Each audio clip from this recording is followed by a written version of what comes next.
What is up, guys? Welcome back to another Transformers video here today. And today we're going to be talking again about Transformers 3 Dark of the Moon, this time about one of the core 4 Decepticons, Shockwave. And although he did not get much screen time in the movie itself, he definitely left a big impression with the little time he had.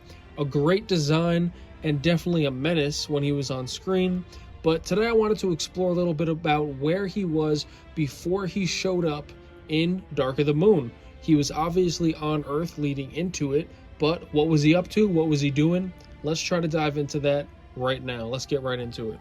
Now, the earliest we actually see Shockwave in live action came in Transformers 2 Revenge of the Fallen for a brief moment where, kind of a bit of an Easter egg cameo, there was a newspaper that flashed in the Cairo, Egypt Devastator scene as he began sucking up all the sand and wreckage and cars and people and eventually Mudflap.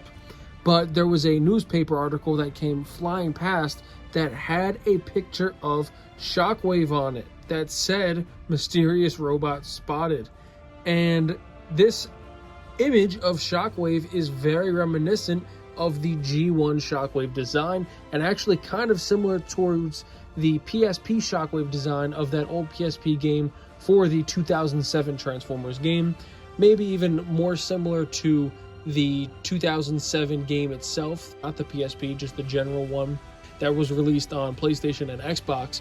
But regardless, definitely looks more like those designs than the actual Shockwave we get in the following movie. But we do get the brief Shockwave tease in Revenge of the Fallen, so just going with that, we could assume Shockwave is on Earth at this time. So Shockwave was on Earth, but he was not active within the Decepticon plans currently. So where was he? After the peak of the Autobot Decepticon wars, and long after both Megatron and the Allspark were lost to the stars, Shockwave remained on Earth, trying to hold it down for the Decepticons as long as he could, and awaiting the eventual recovery and hopeful reactivation of his master Megatron, to which he eventually did get his wish fulfilled. After receiving these orders from Megatron, Shockwave covertly relocated to Earth and set up a base in Chernobyl, which was desolate, abandoned, and the perfect opportunity to conduct his experiments. This is also why Shockwave never had to bother to take a Earth mode at all. He just kept his Cybertronian tank mode because he never had to worry about blending in. He was perfectly undercover the entire time.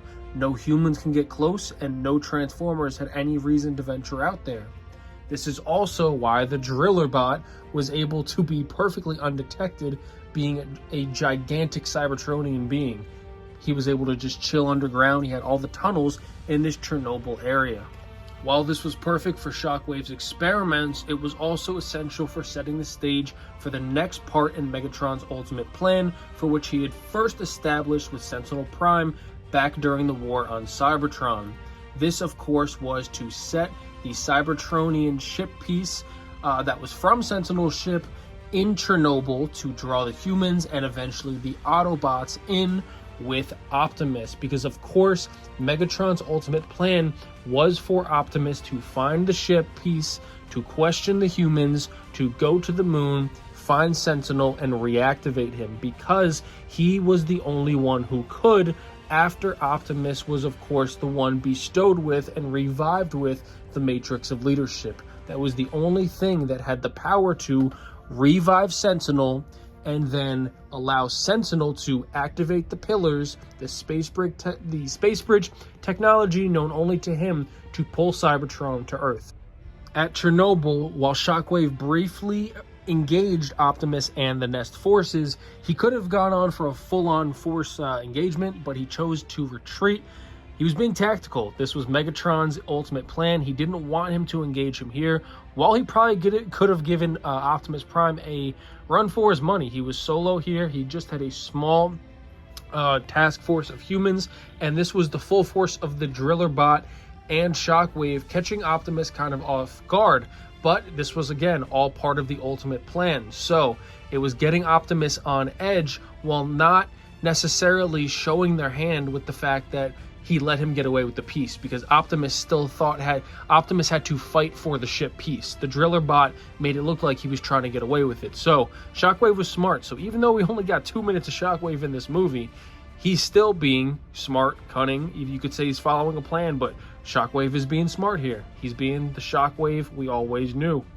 This was all part of a grand plan, with Shockwave manipulating human contacts, utilizing Decepticon agents with human organizations, leaking information about the moon missions, and ensuring that key pieces of information reach the Autobots, but only that of which the Decepticons wanted them to hear and know. They guided them towards the Ark and Sentinel Prime at the exact same time. At this point, we can only speculate about Shockwave's ambitions, about where we could have gone from here. Of course, he could have been in the position of once Sentinel Prime was revived and aligned with Megatron. Shockwave could have been expecting to take on a more direct role in the ensuing battles. I mean, he did lead the attack onwards on the locations in Chicago. We saw him using his brute strength to pretty much be the general on the ground, while Megatron and Sentinel coordinated from above. And at this point, we know that he was on Cybertron before to this point. He was holding it down for Megatron. He came over when he needed to. He was in communications with him while Megatron was in Africa, even though he was recovering, kind of slow, not doing much there. He was still pretty much running the Decepticon organizations from Africa. Starscream, Soundwave, Shockwave, all communicating with him there, visiting him there at times. Shockwave was playing the long game, and he stayed loyal to Megatron. He was not shown ever questioning Megatron on screen, even though he was barely on screen. We don't see anything off screen with any tie-in materials with him questioning him. Everything I'm pulling from in this video with knowledge, I tried to stay the best in line with just what we get with on-screen information. There is a bunch of tie-in comics, books, stuff like that, but I hesitate to say a lot of the other information tying into where Shockwave might have been and his other intentions, because a lot of it is really contradictory towards what we have in these movies. So that's why I'm not really including that stuff. The only stuff I really included was what would really kind of make sense with what we established in the movie, which is that he stayed on Cybertron beforehand. Megatron called him to Earth sometime after the first movie, and he stayed covert sometime in Russia, in the 1900s. Now, here's the one part. Some say that Shockwave crashed in Russia for a little bit, and that's why the Russians backwards engineered his technology, and that's why they caused Chernobyl. But I'm hesitant to say that, because I don't really know how that really lines up, because that kind of follows what happens in the Dark of the Moon video game, but you can check that out yourself if you want to.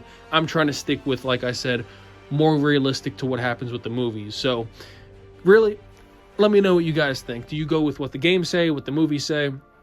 Let me know what you think in the comments down below. But where was Shockwave? This is where I think he was. I think he was on Cybertron.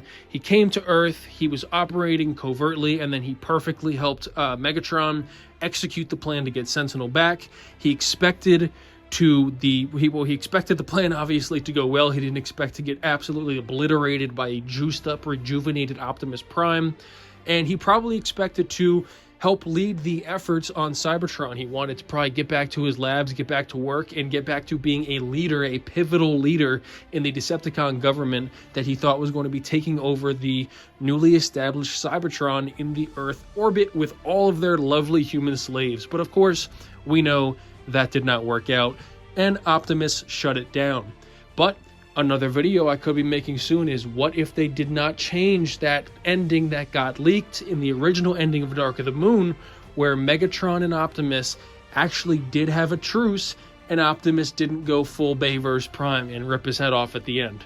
But another story for another video. Let me know what you guys think in the comments down below. Likes, dislikes, anything is appreciated, and until next time, peace.